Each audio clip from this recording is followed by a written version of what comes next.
he focused and increased his attention and stayed calm and actually reduced his stress and anxiety, he would have more beneficial results. The controller would work more optimally. Yeah.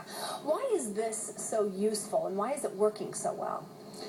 Well, because we jump ahead to give medication, Yeah. and you know, as you just said about ADD and autism, and you know, the medication is forcing the brain or trying to get it chemically to behave differently. We can actually, with this kind of technology and feedback, get it to really work properly, you know, given the proper resources and feedback. So is it electromagnetically kind of fixing the circuitry there, like, you know, kind of rebooting it, or is it actually building brain muscle there to do it correctly? It's kind of doing both.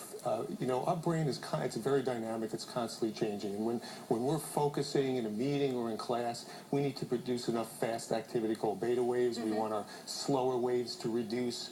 If we're going to sleep at night, we don't want to have all those fast waves. We might be an insomniac. So the ability for the good, healthy mind and brain to shift into states depending upon what activity we're involved in is what's going to determine your outcome and success. We're looking at some of those beta wave graphics right now. Tell me what we're seeing there. Well, in the map all the way to the top right, if we look at that, we can see a real excess amount of fast activity called beta waves. And we see it in the top part of the head, or this prefrontal area, and that has to do with executive functions, how we manage our emotions, shift our thinking and attention, being able to organize our thoughts, not be impulsive, think ahead, project into the future so we can make good choices. Okay. It is amazing when you think of how much we know about the brain now and how you can tell each little part and what it actually is doing for you, that you can target in on a specific place and really work on that. And that's the advantage of this in using a brain map, also called a quantitative EEG. So we're not forcing the brain just to behave a certain way by exciting with a stimulant. We're actually targeting areas that we can train. Yeah. So when you're talking about all the different brain disorders or dysfunctions that are out there, what would you say you're finding the most success using this with?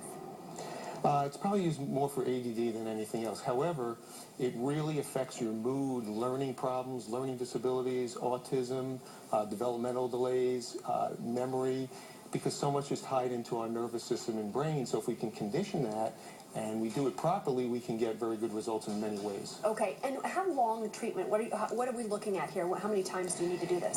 Change usually occurs pretty quick with it. Okay, we're laying the foundation there quick and the brain learns, but to get it to really stay with you on an ongoing basis, to maintain itself, you want to do enough sessions, and that is always, of course, on an individual basis, but we want to do a good 20 sessions, sometimes more, for long-term results. What are some of those complications or risks that people need to know about? There really aren't with this because it's a natural approach. If you do it QEEG guided, a brain map, and you have experience with it, this is not a one-size-fits-all to purchase a program and put a lead on your head and just train your brain. It's serious stuff. And you really have to know what you're doing and developmentally who you're dealing with and what issues you're working on and what's really appropriate for that person. Yeah, really, really amazing, far-out stuff. That's very cool. How's Mick doing? He's doing really well. It's helped him change quite a bit. All right. Well, it's nice to meet you, Dr. Silverman. Thanks for being here. Interesting information. Hey, if you'd like more, you can head to our website.